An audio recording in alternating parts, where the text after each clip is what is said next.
The Bible isn't just a book of random stories. It's 66 different books that come together to tell one story. An incredible one. About God's love for us. And now for an amazing story, inspired by the book of 1 John, chapter 4, verses 9 to 11. As Victoria picked up her keys and opened the door, she looked around her tiny studio apartment. Barely bigger than a closet. She'd been so excited that she landed her first job out of design school, helping create window displays at Gimbel's department store. But moving to New York City hadn't been what she expected. Everything seemed so crowded and loud, and her apartment building was old and dingy.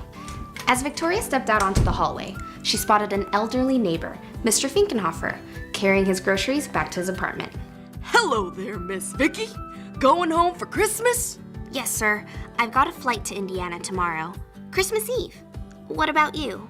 Oh, my son and his family are with his wife's parents in Guatemala this year, so it's just me. He held up his bag of groceries. I've got a canned ham right here. Oh. It sounded pretty depressing to Victoria, but she nodded and headed for the elevator. It's broken again. Take the stairs.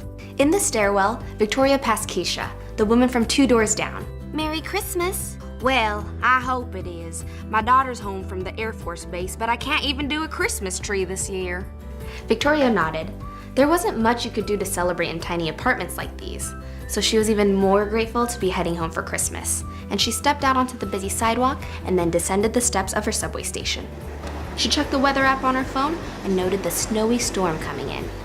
Just in time for Christmas. Perfect. Perfect, that is, until she remembered she needed to fly home. Uh-oh. Her spirits rose again, though, as she emerged from the subway and spotted the huge display at Gimbel's department store. They gleamed with lights and colors of a magical winter wonderland. Oh, good. The snow stayed up. Victoria had spent 11.5 hours the previous day twisting fake snow and tiny lights around hundreds of branches on the new trees that were added to the display. It was tedious work, but she hoped soon she'd actually be designing displays. I'll ask Miss Robinson today.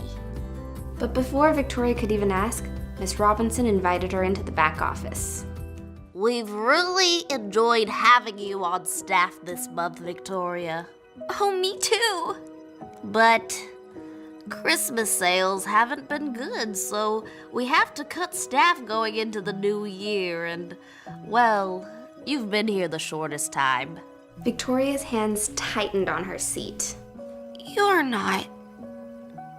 Are you firing me? I'm sorry, Victoria, but we do have to let you go. Stunned, Victoria gathered the few items out of her locker and stepped back out onto the busy sidewalks. Holiday lights were glittering everywhere, but she didn't even notice. Why did I even bother moving here? At least I'm going home.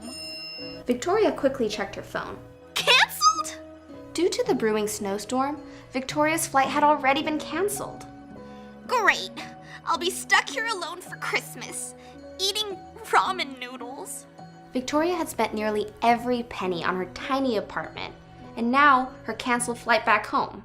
I've got nothing. Her feet carried her down the street, but Victoria was too busy feeling sorry for herself to notice the snowflakes beginning to float through the air.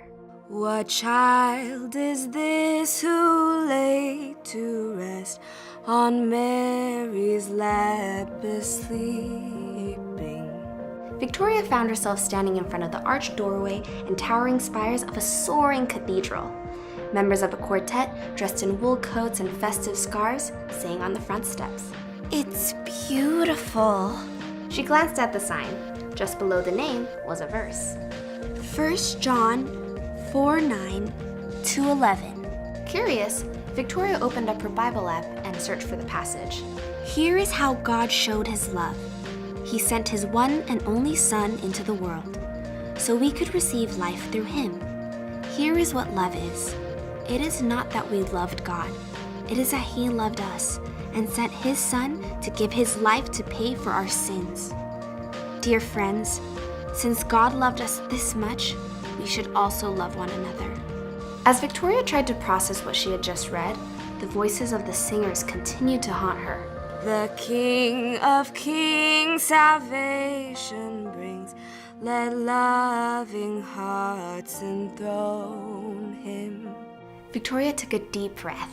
It was as if a great weight was lifting from her chest. She might not have much this year, but that didn't change the gift God had given to her, or that she could still pass it on. I've got it. Before reaching her building, Victoria made a quick stop to the 99-cent store. Then, she bolted up the 4 flights of stairs to her apartment, cranked up the music, and got to work. When she finished, half a dozen branches from the park down the street were wrapped in cotton and twinkling lights. Strings of popcorn and cranberries festooned the walls and ceiling. Now for the invitations. An hour later, Victoria showed up at Mr. Finkenhofer's door. You're invited to my place for Christmas Eve dinner. Ramen surprise. Sounds delightful. I'll bring the ham. She knocked on Keisha's door too. I've got Little Debbie Christmas trees for dessert. Count us in. Victoria found herself humming Deck the Halls as she returned to her own festive wonderland and watched the snow come down outside. Though nothing worked out the way she had planned, she was grateful to recall that she always had something to give.